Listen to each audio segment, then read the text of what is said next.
जो आप लोग 10th में दो तो निश्चित पढ़े होंगे सभी लोग, निकट दृष्टि दोष और दूर दृष्टि दोष। लेकिन यहां पे हम 4 तरह का पढ़ाएंगे। निकट दृष्टि दोष, दूर दृष्टि दोष, जरा दृष्टि दोष और अबिंदुकता। ये 4 तरह के दोष होते हैं। अब ध्यान में रखना है कि निकट दृष्टि दोष क्या है, जिसको हम लोग शॉर्ट साइटनेस के नाम से जानते हैं। दूर दृष्टि दोष को लॉन्ग साइटनेस के नाम से जानते हैं। तो इस सभी के विषय में एक एक करके चर्चा करेंगे अभी। तो सबसे पहला डिफेक्ट ऑफ विजन में देखिएगा आप लोग कि ये तो आँख के विषय में थोड़ा सा आप जानते भी हैं, पढ़े भी हैं कि कहाँ पे क्या होता है, नहीं होता है। ये जो होता है ये रेटिना है, इसी पे सबका इमेज बनता है। रेटिना पे हम लोग जो इमेज बनाते हैं मेन कहाँ पे, रेटिना पे। कहाँ पे, रेटिना। तो ये जो अंदर का पार्ट होता है आँख के अंदर, उसको रेटिना कहा जाता है।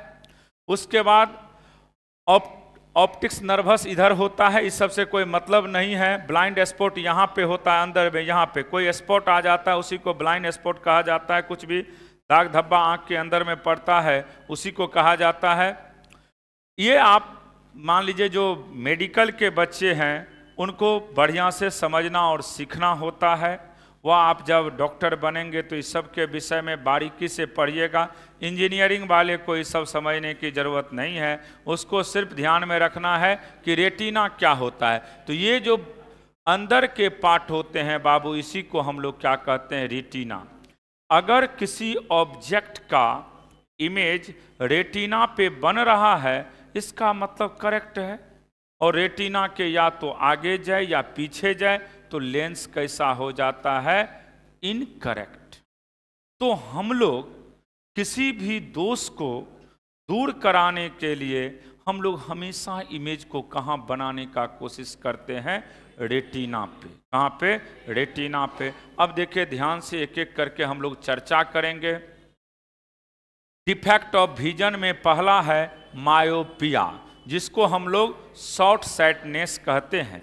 इसमें क्या होता है, इसी को निकट दृष्टि दोष कहते हैं। इसमें ये आंख के उस दोष को कहते हैं जिसमें ऑब्जेक्ट नज़दीक के चीज को देख पाता है और दूर के चीज को क्लियरली देख नहीं पाता है। और यहाँ पे याद रखिएगा इमेज जो बनता है बाबू, वह किधर बनता है, पहले की बाद में। पहले बनेगा, और पहले बनेगा तो डाइवर्जेंट लेंस का यूज करोगे, यानी कॉनकेव का यूज करोगे, ताकि कहाँ बन जाए, रेटिना पे। तो लिखिएगा इसके विषय में मायोपिया, जिसको आप लोग निकट दृष्टि दोष कहते हैं। लिख सकते हैं हिंदी भी, मायोपिया और शॉर्ट साइटनेस का मतलब होता है निकट दृष्टि दोष। मायोपिया और इसी का दूसरा नाम होता है short sightedness. Those defect of vision in which person can see the near object but can not see the far object clearly is called myopia.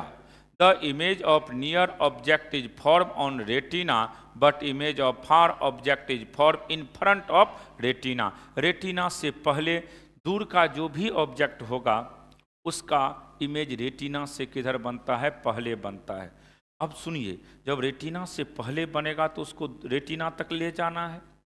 तो कन्वर्जिंग लेंस का काम क्या होता है, पहले बना देना। तो किस लेंस का यूज करेंगे, ताकि डाइवर्जेंट लेंस का, इसलिए इसमें किसका यूज करते हैं, कॉनकेव लेंस का। तो लिख लीजिए पहले, ये किसके वजह से राइज होता है, excessive of curvature of cornea, longness of eyeball या इलोंगेशन ऑफ आई बॉल भी बोल सकते हो। इसके वजह से ये सब डेवलप करता है। ये किसके चलते अराइज होता है बाबू, excessive curvature of cornea, elongation of eye ball.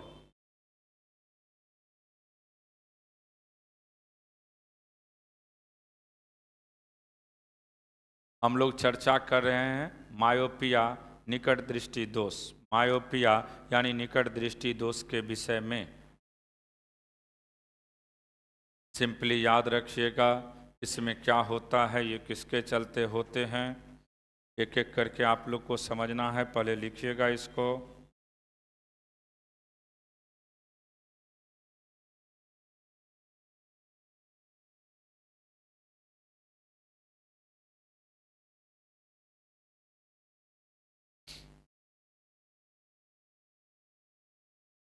ये किसके चलते अराइज होता है बाबू?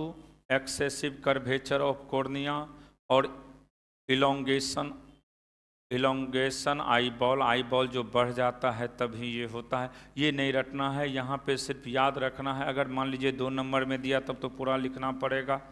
मेन आपको डिफिनेशन पूछा जाता है कि शॉर्ट साइटनेस क्या होता है या मायोपिया क्या होता है, तो सिंपली याद रखिएगा मायोपिया में क्या होता है, निकट के ऑब्जेक्ट का इमेज रेटिना पे बनता है, लेकिन दूर के ऑब्जेक्ट का इमेज रेटिना से पहले बन जाता है। अब उसको दूर करने के लिए यानी रेटिना पे ले जाने के लिए हम किसका यूज करते हैं बाबू? कॉनकेव लेंस का। ये याद रखिएगा, क्योंकि कॉनकेव का मतलब डाइवर्जेंट होता है। कैसा होता है बाबू? डाइवर्जेंट, इसलिए हम उसका यूज करेंगे। देखिए जल्दी जल्दी।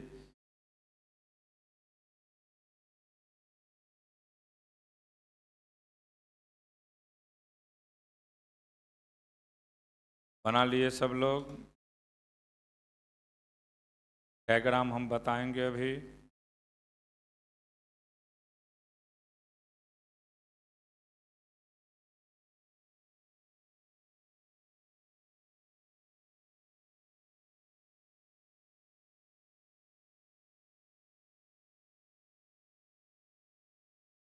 बढ़ते हैं आगे।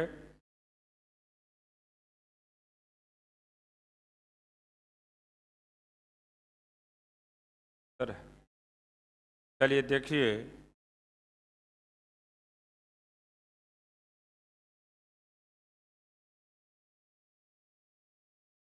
देखिए यहाँ पे सबसे पहले इसको दूर कैसे किया जाता है, किसके मदद से बाबू? कॉनकेव लेंस के मदद से। अब समझिएगा इसका डायग्राम कैसा होगा। तो सबसे पहले इसका डायग्राम का चर्चा हम लोग करते हैं, तो हेडिंग दीजिएगा डायग्राम। डायग्राम के विषय में अगर लिखना हो तो सबसे पहले बाबू एक लेंस बना डालिए, आंख बनाएंगे हम।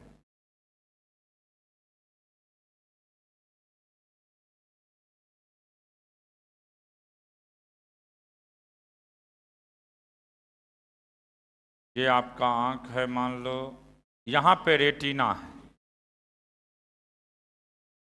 देखिए ऑब्जेक्ट यहाँ पे है, ऑब्जेक्ट कहाँ पे है? यहाँ पे। अब ऑब्जेक्ट से 2 रे जाएंगे, तो 2 रे गया।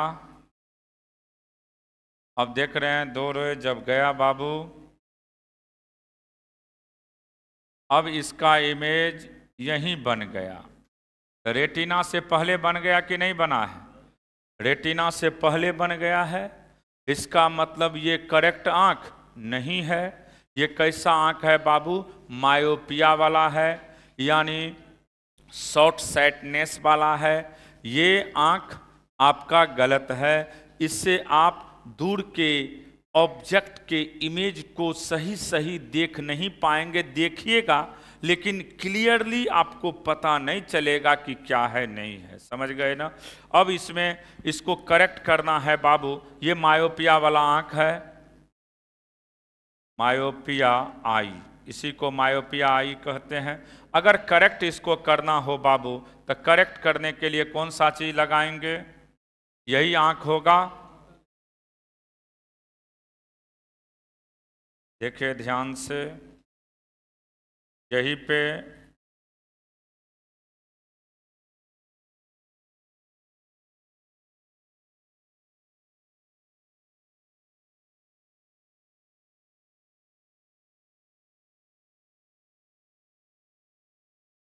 अब मान लीजिए ऑब्जेक्ट यहाँ पे है। अब इसका रेटिना यहाँ पे होगा। एक कौन सा लेंस बना देंगे बाबू? डायवर्जेंट जिसको कॉनकेव लेंस के नाम से आप जानते हैं, यहाँ देंगे। अब देखिए ध्यान से, यहाँ से ऑब्जेक्ट जो जाएगा इसका इमेज कहाँ बना देगा बाबू? रेटिना पे। तो ये कौन सा फिर हो गया? Correct I. तो करेक्ट करने के लिए हम किसका यूज किए हैं? डायवर्जेंट या कॉनकेव लेंस का। ये कौन सा लेंस है बाबू? Concave lens. तो कॉनकेव लेंस अगर हम लगा देते हैं तो निकट दृष्टि दोष आपका खत्म हो जाएगा। तो निकट दृष्टि दोष को खत्म करने के लिए किसका सहारा लेते हैं बाबू? कॉनकेव लेंस का। कॉनकेव लेंस जैसे ही आप लोग लगाते हो ये दोष पूर्ण रूपेण खत्म हो जाएगा। ये P है इसमें भी, और ये अभी भी P डैश ही है। देख रहे हैं ना, करेक्ट इमेज बन गया आपका।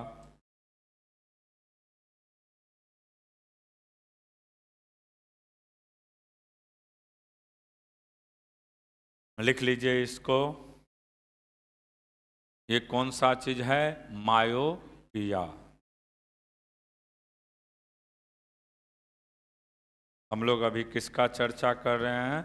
मायोपिया का, आंख में दोष। ये भी 2 नंबर में क्वेश्चन दिए जाते हैं कभी कभी, या तो मायोपिया देगा या हेट्रोमायोपिया देगा।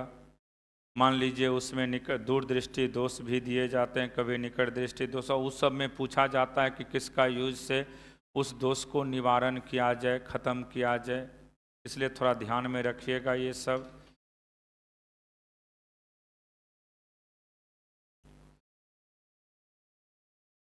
अभी total internal reflection, critical angle जो छोड़ दिए थे उस सबको भी लिखाएंगे। आप लोग में हम कोहेरेंट सोर्स और इनकोहेरेंट सोर्स डिफिनेशन लिखे थे कि नहीं लिखे थे? हमको लगता है नहीं लिखे थे, तो अभी आज हम लिखे हैं, सब लिखाएंगे अभी। क्या कोई दिक्कत है? हाँ, ये डायग्राम जब 2 नंबर में देगा तो पूरा बनाना पड़ेगा आपको। अगर अच्छा नंबर चाहते हो पाने के लिए तो सब कुछ देना होता है।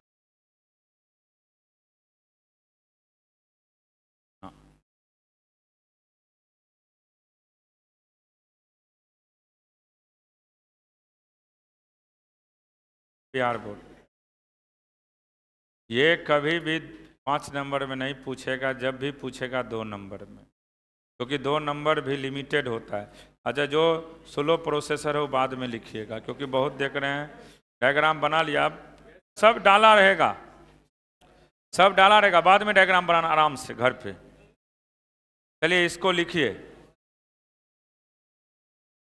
देखिए बाबू, हाइपरमेट्रोपिया जिसको लॉन्ग साइटनेस के नाम से जानते हैं, हाइपरमेट्रोपिया जिसको लॉन्ग साइटनेस के नाम से हम लोग जानते हैं, बना लीजिए इसको। Those defect of vision in which person can see the far object but can not see the near object clearly is called hypermetropia. Hypermetropia हम उसको कहते हैं जिसमें क्या होता है, दूर के चीज को हम बढ़िया से देख पाते हैं, नज़दीक के चीज को देख नहीं पाते हैं। दूर के चीज को बढ़िया से देखते हैं, नज़दीक के चीज को नहीं देख पाते हैं। उसी का क्या नाम होता है बाबू? हाइपरमेट्रोपिया, जिसको लॉन्ग साइटनेस के नाम से जानते हैं। जिसको किसके नाम से हम लोग जानते हैं? लॉन्ग साइटनेस के नाम से। इसका इमेज क्या होता है? फॉर्म तो करता है लेकिन किधर कर जाता है? रेटिना के आगे, रेटिना से दूर जाता है, यानी आंख का जो रेटिना है उसके बैक में बन जाते हैं। तो यहाँ पे हमने लिखा the image of far object is form on retina but image of near object is form behind the retina. अब देखिए, अगर दूर बनेगा उसको नजदीक करना है तो किस लेंस का यूज करते हैं? कन्वेक्स का, क्योंकि कन्वेक्स का नाम होता है कन्वर्जिंग। और कन्वर्जिंग क्या करेगा? पहले ही इमेज बना देगा। इसका मतलब पहले इमेज बनाने का मतलब हो गया कि वह उसको सबसे पहले वहीं पे बना देगा। तो यहाँ पे लिखे हमने power of lens is less, क्योंकि यहाँ पे पावर फोकल लेंथ है हो गया, इसका मतलब पावर क्या हो गया? कम। उसके बाद distance between eye lens and retina decrease. 2 कारण से ये होते हैं। रीजन क्या है? कोई पूछेगा ना कि बताइए इसका क्या रीजन है, तो कहिएगा पावर लेंस का क्या हो जाएगा, कम हो जाएगा। इसका मतलब फोकल लेंथ क्या हो गया, बढ़ गया। या आप कह सकते हैं distance between eye lens and retina decrease कर जाएगा बाबू। तब ना डिक्रीज होने के वजह से क्या होता है, पहले बिहाइंड पहले ही बन जाता है रेटिना से।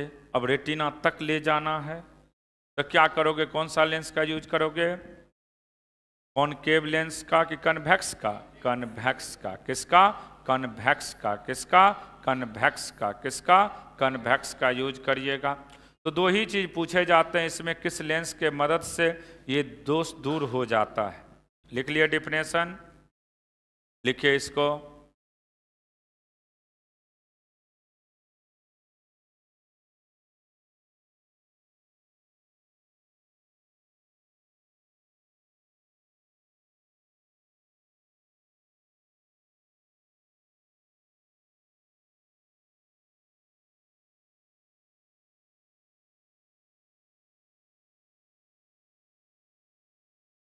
Those defect of vision in which person can see the far object but cannot see the near object clearly is called hypermetropia. The image of far object is formed on the retina but image of near object is formed behind the retina. Retina से retina जो होता है उसके बाद बनेगा, उसको पहले लाना होगा। तो क्या करेंगे बाबू, किस चीज़ का यूज करेंगे, कन्वेक्स लेंस यानी कन्वर्जिंग लेंस का यूज कर दीजिएगा तो निश्चित है इमेज उसका पहले बन जाएगा, यानी रेटिना पे बनेगा जा कर के एग्जैक्ट।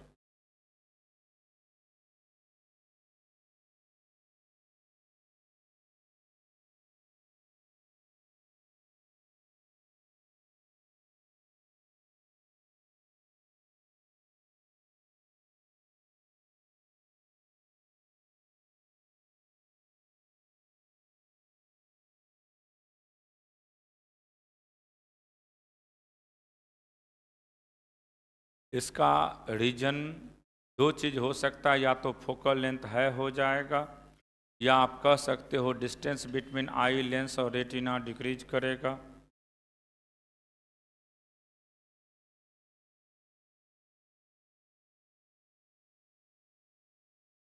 अगर फोकल लेंथ है हो जाता है तो पावर क्या हो जाएगा, इसका कम हो जाएगा। फोकल लेंथ है होने का मतलब है इसका पावर क्या हो जाएगा बाबू, कम हो जाएगा।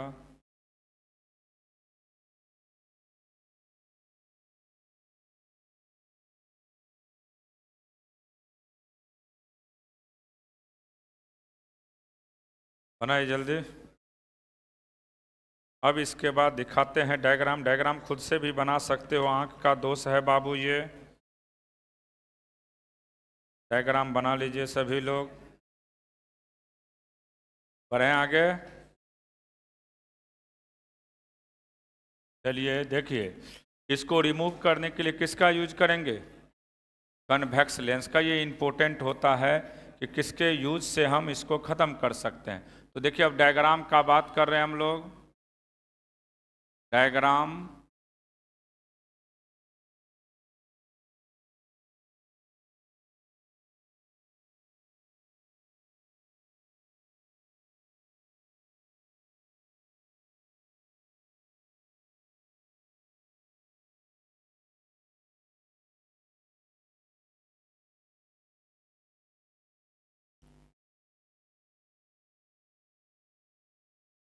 देखिए, रेटिना यहाँ है और ऑब्जेक्ट यहाँ पे है, मान लो यहाँ से रे गया और इसका इमेज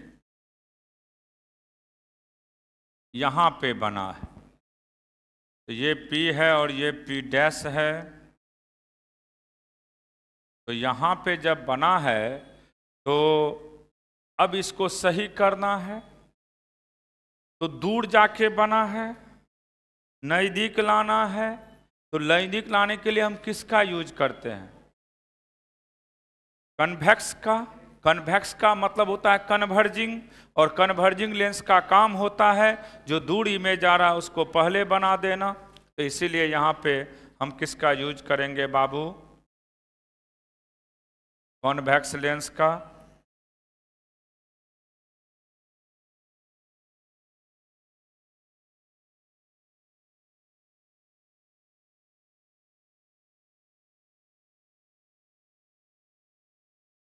ये आँख का ही है। यहाँ पे एक लेंस लीजिए आप लोग,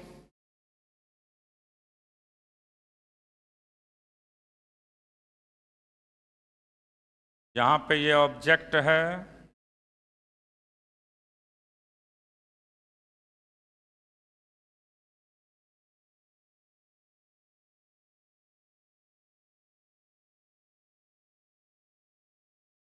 ये P है और ये P डैश है। ये रेटिना है आपका। ये कौन सा लेंस है? Convex lens. और ये करेक्ट आई हो गया। और ये आपका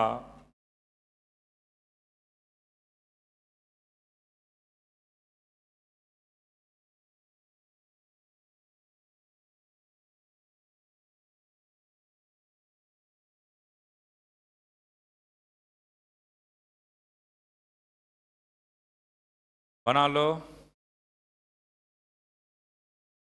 इसका इमेज कहाँ पे बनेगा? तो याद रखिएगा उसके रेटिना पे बनेंगे। और ये करेक्ट हो गया।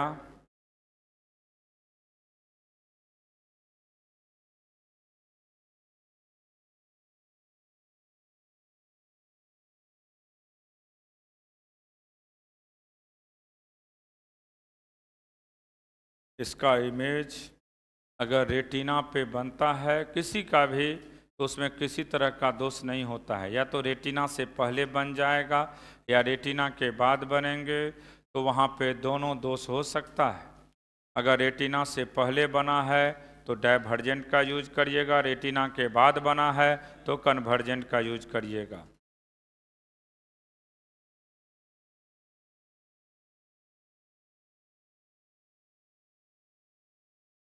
कन्वेक्स लेंस का यूज किए हैं। कन्वेक्स का दूसरा नाम होता है कन्वर्जिंग लेंस।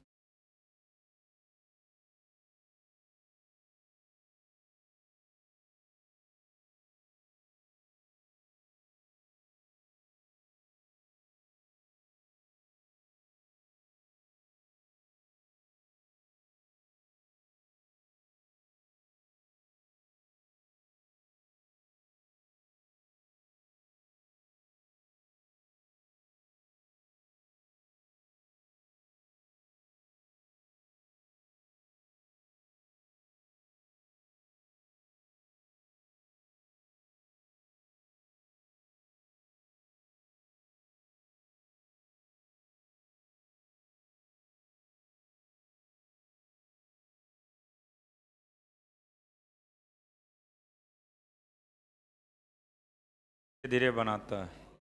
चलिए नेक्स्ट लिखिए, प्रेसिबायोपिया। ये बाबू प्रेसिबायोपिया का मतलब होता है, याद रखिएगा, ये ओल्ड एज में होते हैं जनरली, जिसको जरा दृष्टि दोष कहा जाता है। प्रेसिबायोपिया याद रखिएगा, इसमें होता क्या, ये जनरली ओल्ड एज में ही होता है। और इसमें याद रखिएगा बूढ़े लोग को दोनों लेंस का यूज करवाया जाता है। पेपर पढ़ना है तो लेंस को ऊपर उठाएगा, और दूर देखना है तो ऐसे तिरछी नज़र मारेगा। तो लोग थोड़ा तो सुनिएगा ध्यान से। यहाँ पे क्या होता है, those defect of vision in which person can not see the near object as well as far object clearly is called presbyopia. इसमें न तो नज़दीक का चीज़ पूरा का पूरा दिख पाता है, न दूर का ही चीज़ दिख पाता है। ये जनरली किस एज में होता है बाबू? ओल्ड एज में। इसका कारण है उसका जो आँख का मसल्स जो होता है वो डिक्रीज कर जाते हैं, इसी वजह से स्ट्रेंथ उसका डिक्रीज कर दिया जाता है। इसी वजह से इसका यूज हम किसके मदद से करते हैं? Bifocal lens. याद रखना, इस सब के लिए पूछा जाता है। प्रेसिबायोपिया को हम दूर कैसे करते हैं? तो याद रखिएगा बायफोकल लेंस के मदद से, बायफोकल लेंस के मदद से। याद रखिएगा, दो defect of vision in which person can not see the near object as well as far object clearly.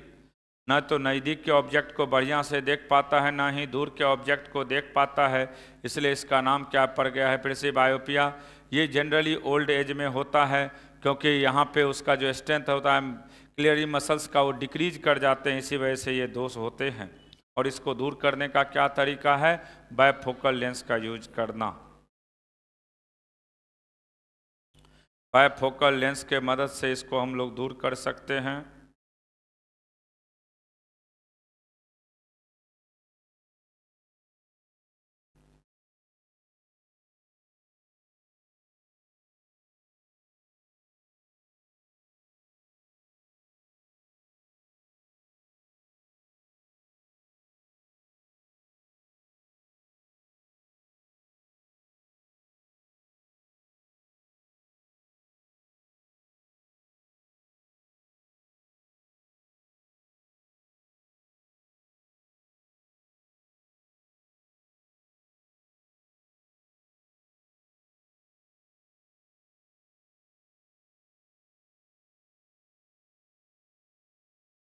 लिखे इसको।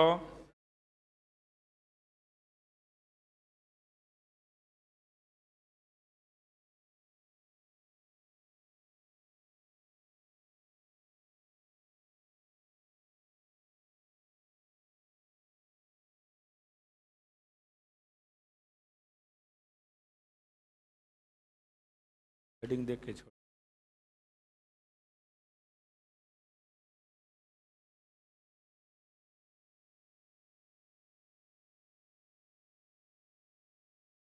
लिखिए जल्दी इसको।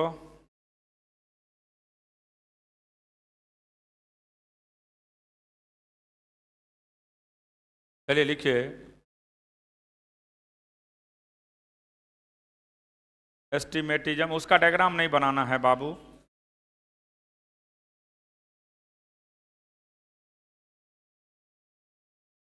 जैसे मैक्सिमम कान्हा कोतरा लोग जो होता है ना, कान्हा जिसको कहते हो, आंख जिसका टेढ़ा होता है, उसको ये दोष होते हैं। जब आप कभी किसी डिफेंस एग्जाम देने जाएंगे और जब आपका मेडिकल होगा, तो मेडिकल में सबसे ज़्यादा इसी दोष को पकड़ने के लिए वो लोग क्या करता है, 10-20 हॉरिजॉन्टल लाइन खींच देगा और 10-20 वर्टिकल, और आपसे पूछा जाएगा बताइए कितना नंबर ऑफ लाइन है। तो इस तरह के जो दोष वाले व्यक्ति है, वो एक साथ या तो हॉरिजॉन्टल को देखेगा या तो वर्टिकल को देखेगा, दोनों को एक साथ काउंट नहीं कर सकता है। वो एक ही बार में एक ही लाइन को देख पाता है। तो वो लोग पकड़ लेते हैं कि इनको ये दोष है, और वहाँ से सिलेक्शन के बदला रिजेक्शन हो जाता है। तो याद रखिएगा, इस दोष में ये किसी को भी हो सकता है, ऐसा जरूरी नहीं है कि जिसका थोड़ा सा टेढ़ा ही होगा वही होगा। ये दोष बहुत लोग को होता है। तो इसको पता करने का तरीका है, 10-20 हॉरिजॉन्टल लाइन खींचिए, 10-20 वर्टिकल खींच दीजिए, देखिए वो एक साथ एक ही चीज को बता पाएगा। जल्दी लिखिए इसको। और ये डिफरेंट कर्वेचर ऑफ कॉर्निया के वजह से होता है, क्योंकि उसका टेढ़ा जो कर्वेचर हो जाता है आँख का, तो इसी वजह से थोड़ा सा देखिएगा उसके आँख में या तो कोई ज़्यादा बड़ा रहेगा, कोई छोटा थोड़ा सा छोटा रहेगा, या किसी का टेढ़ा हो जाता है। तो यही दोष के वजह से हो रहा है ये सब। इसको दूर करने के लिए किसका यूज किया जाता है, सिलेंड्रिकल लेंस का। किसका, सिलेंड्रिकल लेंस। ये याद रखिएगा कि इस दोष को दूर करने के लिए हम लोग किसका यूज करेंगे, तो सिलेंड्रिकल लेंस का यूज करेंगे।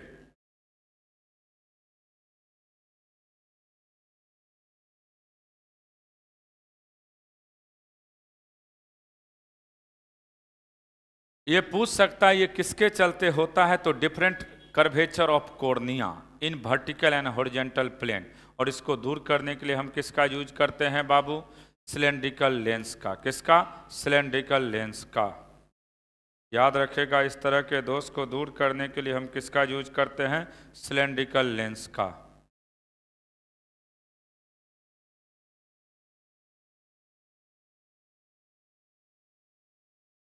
इस तरह के दोष को दूर करने के लिए हम किस लेंस का यूज करेंगे बाबू, सिलेंड्रिकल का।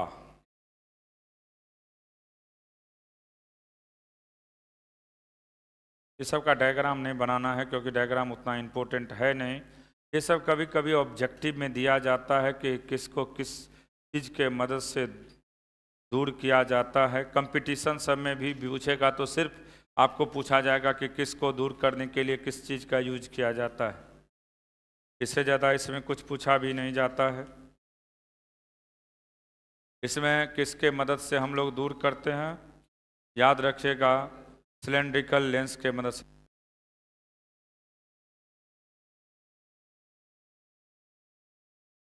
लिख लिए, पढ़ें आगे।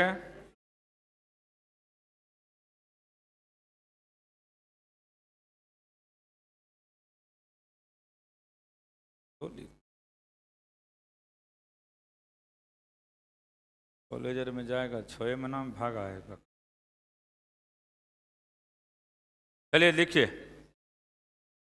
बाबू कलर ऑफ थिन फिल्म। कभी कभी ऑब्जेक्टिव में, क्योंकि इस बार ऑब्जेक्टिव का कोई ठिकाना नहीं कहाँ से दे रहा है, कोई क्वेश्चन थोड़ा हार्ड करने वाला है, इसलिए हम बार बार करें, इसको एक एक करके पढ़िएगा।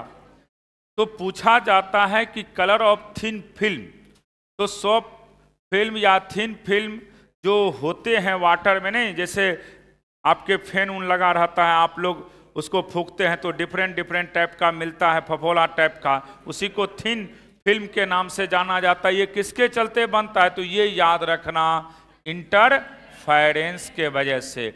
ये इफेक्ट जो होता है किसके वजह से बाबू, इंटरफेरेंस के वजह से। इसको रट जाना है कि कलर ऑफ थिन फिल्म में जो आप देखिएगा कि वाटर जो सर ऊपर उड़ते रहता है, हम लोग जब मान लेते हैं फैन के माध्यम से इसको फेंकते हैं तो क्या होता है, अलग टाइप का दिखता है कलर, तो वह किसके वजह से बाबू, इंटरफेरेंस। ये वर्ड याद रखना, सिर्फ ये किसके वजह से राइज करता है, तो इंटरफेरेंस के वजह से। इसमें एक फ्रैक्शनल डिस्टेंस होता है। ये फ्रैक्शनल डिस्टेंस हो सकता है बोर्ड के ऑब्जेक्टिव में डाल दे FZ का वैल्यू।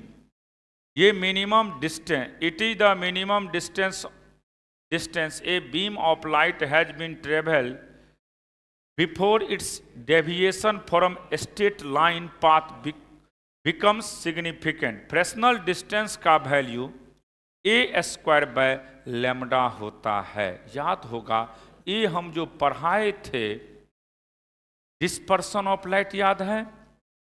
सुनो, इंटरफेरेंस के मदद से हम लोग को यंग्स डबल स्लिट एक्सपेरिमेंट मिला था। इंटरफेरेंस के मदद से क्या मिला था, यंग्स डबल स्लिट एक्सपेरिमेंट। और डिफ्रैक्शन के मदद से क्या मिला था, सिंगल स्लिट एक्सपेरिमेंट। तो बाबू ये जो फ्रैक्शनल डिस्टेंस होता है वह किसके वजह से होता है, डिफ्रैक्शन ऑफ लाइट के वजह से। किसके वजह से? और यहाँ पे डिस्टेंस की बात करिएगा तो a² by lambda, a² by lambda, a² by lambda, a² by lambda, a² by lambda, a² by lambda. तो ये वैल्यू इस बार दे सकता है बोर्ड में कि फ्रैक्शनल डिस्टेंस का वैल्यू क्या होता है, तो याद रखिएगा a² बाय लैम्डा होता है, a² बाय लैम्डा होता है। फ्रैक्शनल डिस्टेंस की बात करिएगा तो a² अपॉन लैम्डा होता है। पूरा डिफरेंशन ना याद रखना है। कलर ऑफ थिन फिल्म किसके वजह से होता है, इंटरफेरेंस के वजह से। किसके वजह से, इंटरफेरेंस के वजह से। फ्रैक्शनल डिस्टेंस का वैल्यू क्या होता है, खाली फार्मूला भी डायरेक्ट लिख सकते हैं, a² बाय लैम्डा होता है। तो कितना आप रट सकते हैं, संभव नहीं है सब चीज रटना। मेन पॉइंट लिख लीजिएगा, ऊपर लिख दो, कलर ऑफ थिन फिल्म किसके वजह से, इंटरफेरेंस के वजह से। फ्रैक्शनल डिस्टेंस का फॉर्मूला खाली लिख लीजिएगा, a² by lambda, a² by lambda लिख रहे हैं। कलर ऑफ थिन फिल्म ये किसके वजह से होता है बाबू, ड्यू टू इंटरफेरेंस। हम तो डिफिनेशन इसलिए लिख दिए, किसी को मान लीजिए इच्छा होगा जानने का तो जान सकते हो, लेकिन पूछेगा इसमें कि कलर ऑफ थिन फिल्म किसके वजह से होता है, तो सिर्फ याद रखिएगा इंटरफेरेंस के वजह से। और इसका फ्रैक्शनल डिस्टेंस का वैल्यू क्या होता है, a² by lambda, a² by lambda.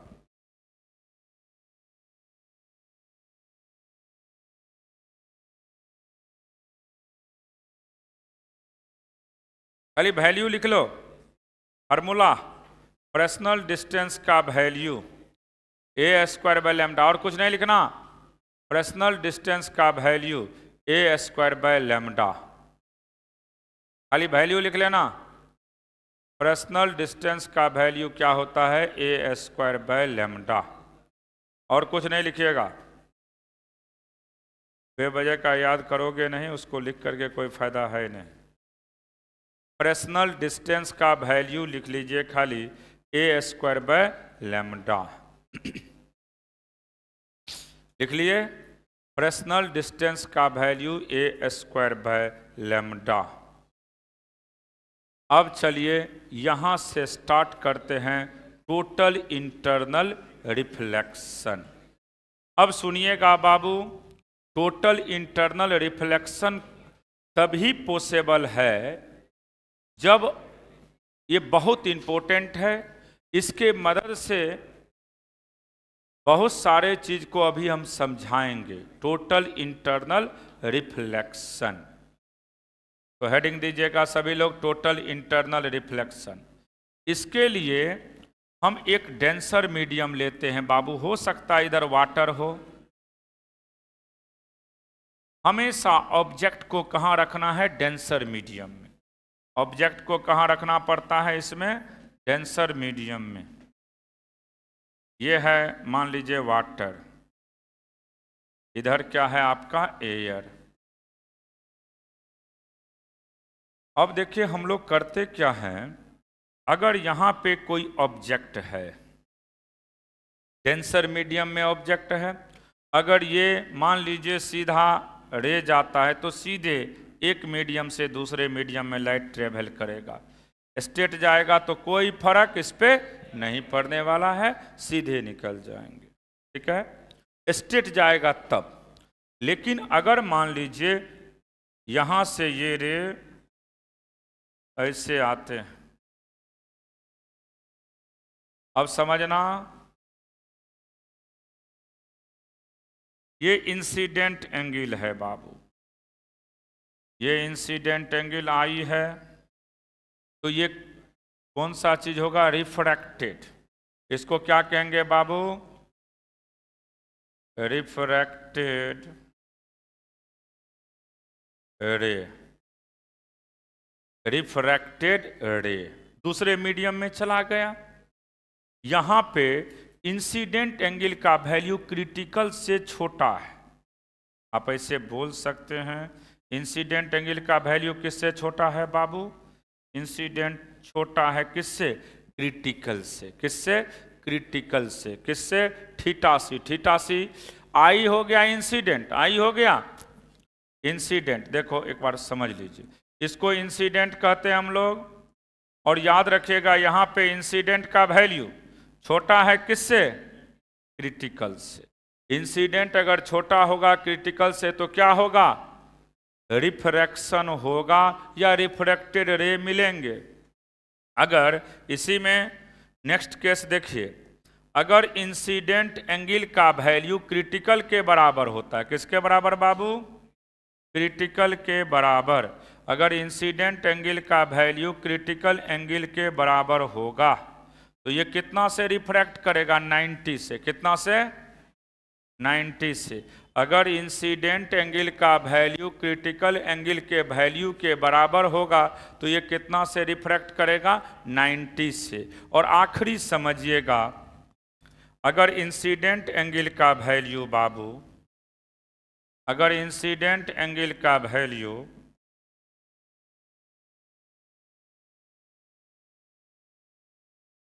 अब यहाँ पे देखिए, अगर इंसिडेंट एंगल का वैल्यू क्रिटिकल एंगल के वैल्यू से बड़ा हो जाता है, इंसिडेंट एंगल का वैल्यू किससे बड़ा हो जाएगा, क्रिटिकल एंगल के वैल्यू से बड़ा हो जाएगा। तो यहीं पे जो रे जिस मीडियम से निकलेगा उसी मीडियम में रिटर्न हो जाते हैं, और इसी का नाम क्या होता है, टोटल इंटरनल रिफ्लेक्शन। तो टोटल इंटरनल रिफ्लेक्शन सिर्फ तब पॉसिबल होते हैं जब इंसिडेंट एंगल किससे बड़ा होता है, क्रिटिकल से। किससे? क्रिटिकल से। किससे? क्रिटिकल से। किससे? क्रिटिकल से। किससे? क्रिटिकल से। क्लियर हो गया? अगर इंसिडेंट एंगल का वैल्यू बड़ा हो जाए, किससे? क्रिटिकल, यानी बाउंड्री हमारा क्रिटिकल है। क्रिटिकल से छोटा होगा तो रिफ्रैक्शन होगा, क्रिटिकल के बराबर होगा तो 90 से रिफ्रैक्ट करेगा, और क्रिटिकल से बड़ा हो जाएगा तो उसी मीडियम में रिटर्न हो जाएंगे, और उसी को किसके नाम से जानते हैं हम लोग? टोटल इंटरनल रिफ्लेक्शन के नाम से। किसके नाम से? टोटल इंटरनल रिफ्लेक्शन के नाम से। लिख लीजिए इसको। सिंपल याद रखना है कि अगर किसी इंसिडेंट एंगल का वैल्यू क्रिटिकल एंगल के वैल्यू से बड़ा हो जाता है, अगर इंसिडेंट एंगल का वैल्यू क्रिटिकल एंगल के वैल्यू से बड़ा हो जाएगा तो वह रे अपने ही मीडियम में क्या हो जाएगा? रिटर्न हो जाएगा। क्या हो जाएगा? रिटर्न हो जाएगा। उसी को हम किसके नाम से जानते हैं? टोटल इंटरनल रिफ्लेक्शन के नाम से। ये पॉइंट का नाम बी दे दीजिएगा बाबू, इस पॉइंट का। तो टोटल इंटरनल रिफ्लेक्शन तभी पॉसिबल, सुन लो ध्यान से, बाद में भी फोटो बनाइएगा। टोटल इंटरनल रिफ्लेक्शन तब पॉसिबल होते हैं जब ऑब्जेक्ट कहाँ हो? डेंसर मीडियम में। ऑब्जेक्ट कहाँ हो? डेंसर मीडियम में। ऑब्जेक्ट कहाँ हो? डेंसर मीडियम में। ऑब्जेक्ट कहाँ हो? डेंसर मीडियम में। और रे कहाँ जाना चाहता है? रेरर में। कहाँ पे? रेरर में। यानी ये हमेशा डेंसर होना चाहिए, ऊपर वाला हमेशा कैसा होना चाहिए? रेरर। अगर इंसिडेंट एंगल का वैल्यू बड़ा हो जाएगा, किससे? क्रिटिकल के वैल्यू से। बड़ा हो जाएगा किससे? क्रिटिकल के वैल्यू से। अगर इंसिडेंट का वैल्यू बड़ा हो जाएगा किसके वैल्यू से? क्रिटिकल के वैल्यू से, तो वहीं पे क्या होता है? टोटल इंटरनल रिफ्लेक्शन होता है। क्लियर हो गया?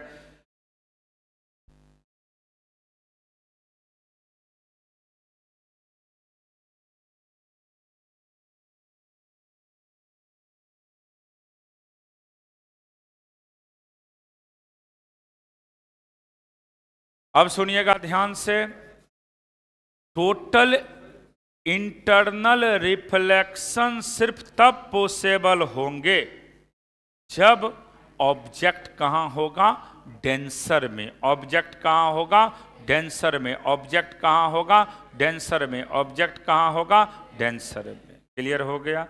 अगर मान लीजिए बाउंड्री यहां कौन सा एंगल है? क्रिटिकल। क्या है? क्रिटिकल। क्या है? क्रिटिकल। क्रिटिकल। तो याद रखिएगा, अगर इंसिडेंट एंगल का वैल्यू क्रिटिकल के बराबर होता है तो ये कितना से रिफ्रैक्ट कर रहा है? 90 से। क्लियर हो गया? कोई दिक्कत है?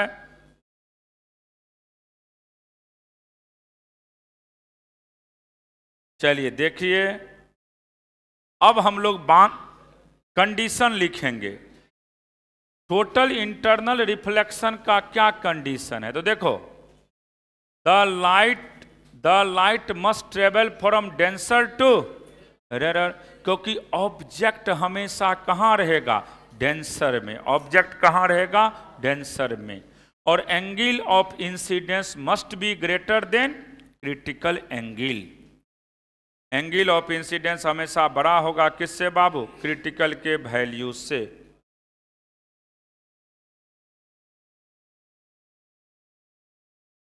एंगल हमेशा बड़ा होगा किसके वैल्यू से?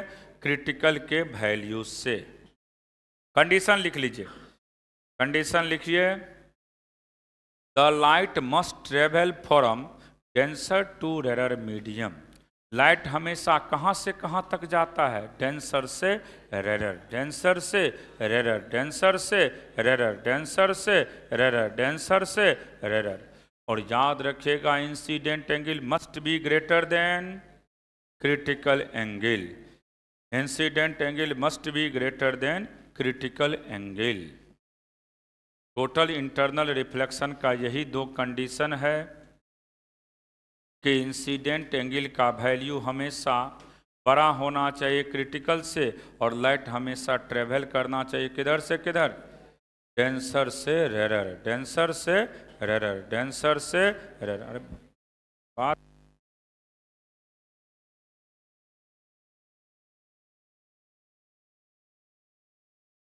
लिख लिया इसको।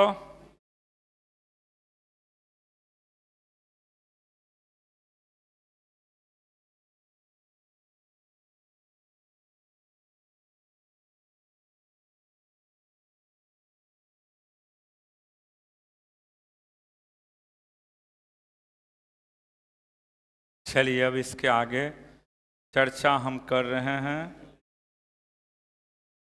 अब क्रिटिकल एंगल सुनिएगा ध्यान से। हमने क्या बोले कि अगर, सुन लो ध्यान से, ये डेंसर मीडियम है बाबू, ये कौन सा मीडियम है? Denser medium. और यहीं पे कोई ऑब्जेक्ट है,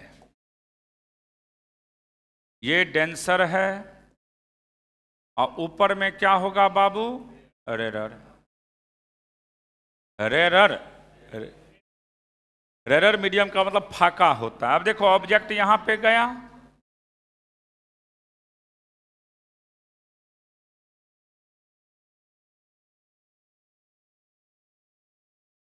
देखो यहां पे इंसिडेंट एंगल का वैल्यू किसके बराबर है? क्रिटिकल के वैल्यू के बराबर। तो ये कितना से रिफ्रैक्ट करता है? 90 से। इसी पॉइंट को हम लोग बी कहे थे।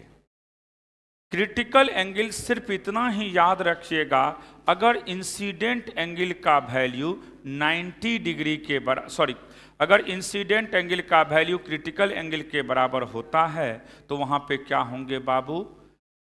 याद रखिएगा 90 डिग्री से रिफ्रैक्ट करेगा। समझ गए? अब यहां पे स्नेल्स लॉ लगाइए। इफ, एक लाइन लिख देते हैं definition. If the angle, if the angle of incidence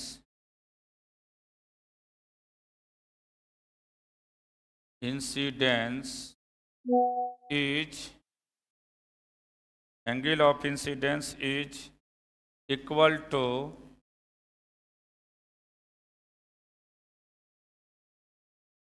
critical angle,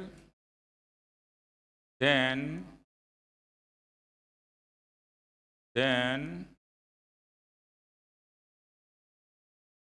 refracted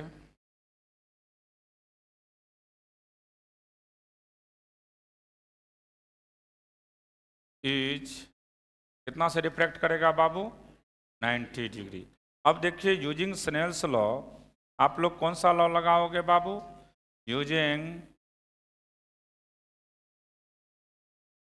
Snell's law, हम लोग स्नेल्स लॉ लगाएंगे किस पॉइंट पे? At point B. B point पे लगाओगे तो इसका रिफ्रैक्टिव इंडेक्स म्यू है, तो म्यू इंटू साइन थीटा सी बराबर 1 इंटू साइन 90। साइन 90 का वैल्यू कितना बाबू? 1। यहाँ से sine mu into sine theta सी बराबर 1 हो गया। तो साइन थीटा सी का वैल्यू किसके बराबर होगा? 1/μ के बराबर। तो याद रखिएगा क्रिटिकल एंगल का वैल्यू किसके बराबर होता है? 1/μ के बराबर, 1/μ के बराबर। कोई पूछेगा क्रिटिकल एंगल का वैल्यू किसके बराबर होता है?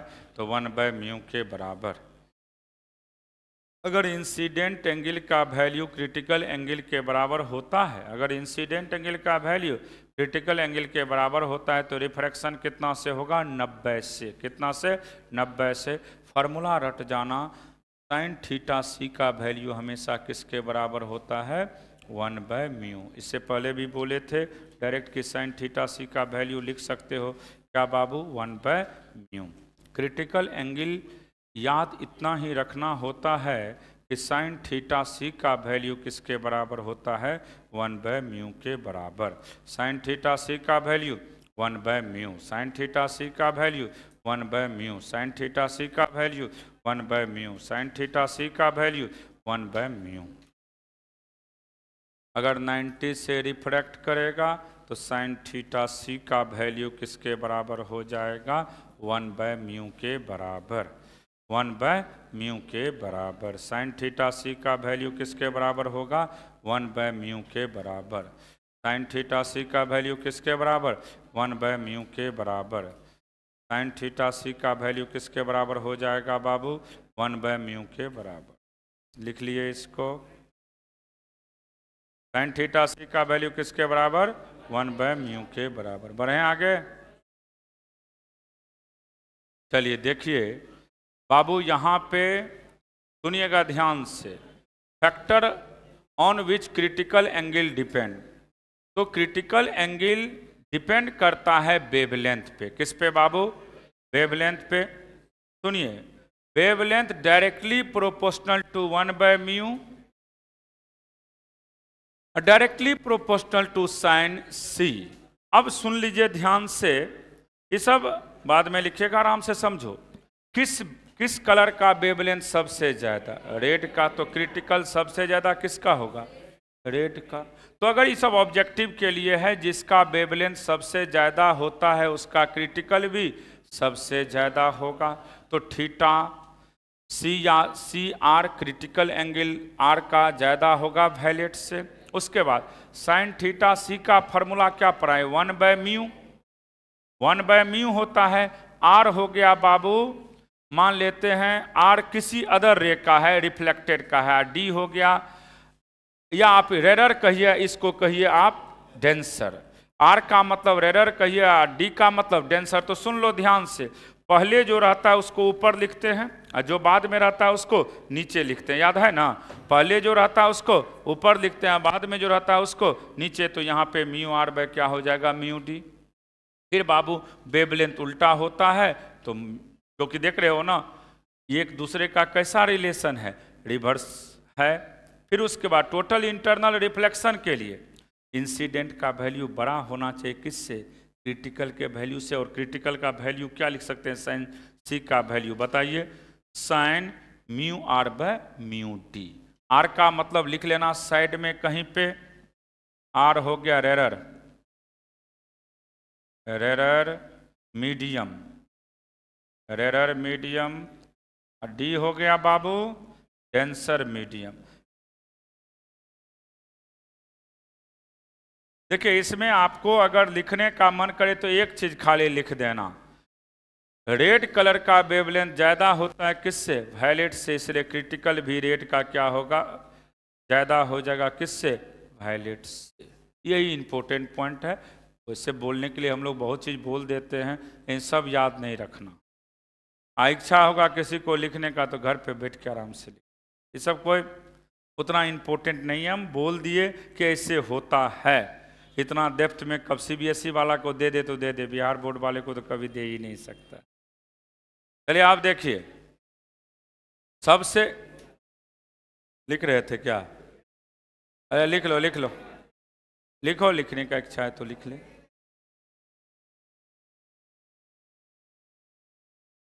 आर हो गया रेरर मीडियम और डी हो गया डेंसर मीडियम। आर हो गया रेरर मीडियम, डी हो गया डेंसर मीडियम। सिर्फ इतना याद रखिएगा। आपको अगर इच्छा हो रटने का तो ये पॉइंट को रट लीजिएगा जिस पे हमने टिक दिए हैं। रेड वैसे भी रटा चुके हैं, आप लोग को याद होगा बाबू, सबसे ज़्यादा किस कलर का वेवलेंथ? रेड का। और उसी तरह इसीलिए क्रिटिकल एंगल का भी वैल्यू रेड का ज़्यादा होगा वैलेट के रिस्पेक्ट में। अब देखो इसमें सुनिए, कभी कभी एंगल पूछा जाता है, देखा भी होगा। ग्लास का एंगल 42 डिग्री होता है, वाटर का क्रिटिकल एंगल 49 और डायमंड का सबसे कम 24। ई लिख लेना, ये पूछता है कभी कभी। ये लिखिए साइड में। ये अगर NCERT जो पढ़ते हैं उसको ठीक है, जो नहीं पढ़े हैं वो लिख लीजिए। ग्लास का क्रिटिकल एंगल 42 डिग्री, वाटर का 49, डायमंड का 24। तो पूछा जाता है सबसे ज्यादा किसका होता है? तो याद रखिएगा वाटर का, और सबसे कम किसका? डायमंड का। सबसे कम किसका? डायमंड का। तो डायमंड का पूछ देगा तो याद रखना सबसे कम किसका होता है? डायमंड का। डायमंड सबको हम किससे कंपेयर किए हैं? एयर से। किससे? एयर से।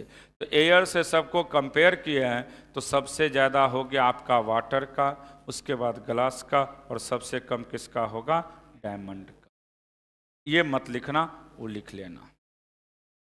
ये एंगल कभी कभी पूछ देता है क्रिटिकल एंगल का वैल्यू किसका क्या होता है, तो सबसे ज़्यादा किसका? वाटर का कितना बाबू? 49 डिग्री। ग्लास का कितना होता है? 42 डिग्री।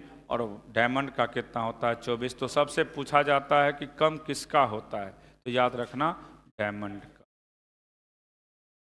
डायमंड का इसलिए चमकीला ज़्यादा होता है डायमंड, बार बार इंटरनल रिफ्लेक्शन होता है डायमंड में, इसलिए ज़्यादा चमकीला होता है डायमंड।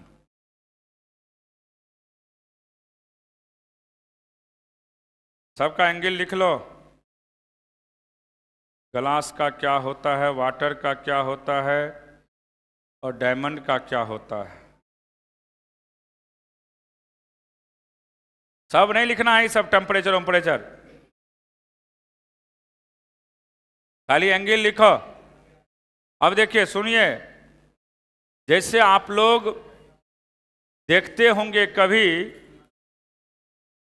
ध्यान से समझना इसको, जैसे ऑप्टिकल आंख यहां रहता है, अगर कोई ऑब्जेक्ट, जैसे पेड़ को देखते होंगे, जैसे पानी कहीं पे रहता है, पेड़ जितना ऊपर रहेगा उतना नीचे दिखाई देगा आपको। तो ये सब जो भी होता है वह किसके वजह से होता है? टोटल इंटरनल रिफ्लेक्शन के वजह से। मैरिज एंड, तो मृग, तृष्णा और मंडतारा, जो सिंपल समझिएगा होता क्या है इसमें कि यहाँ पे हम टॉप पे देखते हैं, टॉप से आंख पे इमेज बनता है, तो जितना ऊपर है उतना ही नीचे बनता है। ये सिर्फ किसके वजह से? टोटल इंटरनल रिफ्लेक्शन के वजह से। किसके वजह से? बनाना घर पे बैठ करके, टोटल इंटरनल रिफ्लेक्शन। फिर सुनिए, हीरे में जो चमक होता है वह भी किसके वजह से? टोटल इंटरनल रिफ्लेक्शन के वजह से। पूछा जाता है कि हीरे में चमक किसके वजह से होता है? टोटल इंटरनल रिफ्लेक्शन के वजह से। फिर सुन लो ध्यान से, तो प्रिज्म में भी रिफ्लेक्शन जो होता है वह किसके वजह से? टोटल इंटरनल रिफ्लेक्शन के वजह से। और आखिरी सुनिए, ऑप्टिकल फाइबर। पूछा जाता है ऑप्टिकल फाइबर के विषय में, तो ऑप्टिकल फाइबर में भी क्या होता है? टोटल इंटरनल रिफ्लेक्शन ही होता है।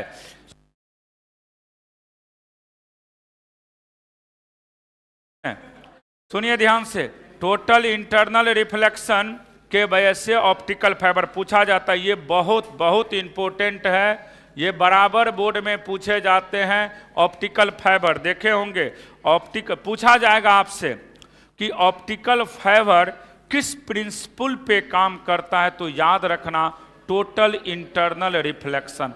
इतना ही याद रखना है, ऑप्टिकल फाइबर किस पे काम करता है? Total internal reflection. किस पे? Total internal reflection. किस पे? Total internal reflection. किस पे? Total internal reflection. इसको बना लीजिएगा, समझ गए ना? ये पूछ देता है 2 नंबर में। ऑप्टिकल फाइबर 2 नंबर में पूछे जाते हैं, डायग्राम बना के नीचे लिख देना। इसमें क्या होता है, जो भी रे लाइट जाएगा वो अपने ही उसी मीडियम में बार बार रिटर्न होते हैं, इसीलिए टोटल इंटरनल रिफ्लेक्शन के प्रिंसिपल पे ऑप्टिकल फाइबर काम करता है। ऑप्टिकल फाइबर किस पे काम करता है? टोटल इंटरनल रिफ्लेक्शन पे। भेजेंगे, सब लिख लीजिएगा। अब सुनिए, कोहेरेंट सोर्स, नाम तो सुने होंगे। को का मतलब सेम, हेरेंट का मतलब सोर्स। अगर एक ही सोर्स रहेगा तो उसको क्या नाम दिया गया है? कोहेरेंट। ये बहुत इंपॉर्टेंट है, ऑब्जेक्टिव में बराबर देता है, तो कोहेरेंट में याद रखना। सुनो, अगर कोहेरेंट है तो एक सोर्स है, तो एक सोर्स है तो फ्रीक्वेंसी भी सेम होगा, वेवलेंथ भी सेम होगा, और इसका फेज भी क्या होगा? कांस्टेंट। फेज भी क्या होगा? कांस्टेंट। तो हमने वही लिखे हैं, two source are said to be coherent if they emit the light wave of same frequency. याद रखना, कोहेरेंट का फ्रीक्वेंसी, वेवलेंथ सेम होगा और फेज क्या होगा? कांस्टेंट। तो ये बराबर पूछे जाते हैं कि कोहेरेंट का फेज डिफरेंस क्या होता है, तो याद रखिएगा कांस्टेंट। क्लियर हो गया।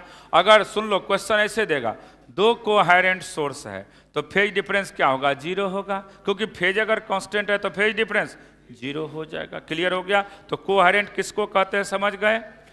कोहेरेंट हम उसको कहेंगे जिसका wavelength, frequency, phase, wavelength, frequency, phase, wavelength, frequency, phase तीनों सेम होगा, उसको क्या कहेंगे हम लोग, कोहेरेंट। याद हो गया कोहेरेंट। कोहेरेंट हम उसको कहते हैं जिसका वेवलेंथ, फ्रीक्वेंसी, फेज कांस्टेंट रहेगा, सेम रहेगा, उसको क्या कहेंगे हम लोग, कोहेरेंट। अब देखिए इनकोहेरेंट। बाबू इनकोहेरेंट का मतलब अलग अलग, जैसे एक लैंप जल रहा है, एक बल्ब जल रहा है, दोनों अलग अलग सोर्स है, तो क्या कहलाएगा, इनकोहेरेंट। क्या कहलाएगा, इनकोहेरेंट। तो हमने लिखे हैं यहाँ पे फेज डिफरेंस कभी भी कांस्टेंट नहीं होगा, बल्ब का अलग होगा, जुगनू का अलग होगा, मान लेते हैं फिलहाल जो आप डिबिया का अलग होगा, जो अलग अलग चीज है, लाइट मान लीजिए आप लामटेन का अलग होगा, सबका अलग अलग होता है, उसका फेज कभी भी कांस्टेंट नहीं होते हैं। अब सुनिए, टू डिफरेंट बल्ब और कैंडल आर नॉट कोहेरेंट, क्योंकि बाबू अलग अलग है तो निश्चित कोहेरेंट नहीं होगा, इसका मतलब इसका फेज डिफरेंस भी कभी भी कांस्टेंट नहीं होगा। समझ गए। तो कोहेरेंट इनकोहेरेंट में भी लिखाए होंगे पहले भी, याद नहीं है हमें, अगर नहीं लिखाए होंगे तो लिख लीजिएगा, जो जिनका छूट गया, क्योंकि एक ऑब्जेक्टिव इसमें कोहेरेंट इनकोहेरेंट से देता है। पूछता क्या है सुन लो, कि कोहेरेंट सोर्स का क्या होता है। तो याद रखना, हम क्वेश्चन भी करवाए हैं, कोहेरेंट का wavelength, frequency, phase, wavelength, frequency, phase तीनों सेम, तीनों सेम, तीनों सेम, तीनों सेम, और इनकोहेरेंट का तीनों डिफरेंट, तीनों डिफरेंट होगा। क्लियर हो गया। अगले क्लास में सुनिए, आप लोग को माइक्रोस्कोप पढ़ाएंगे और उसके अगले क्लास में टेलीस्कोप। बंद कर दीजिए।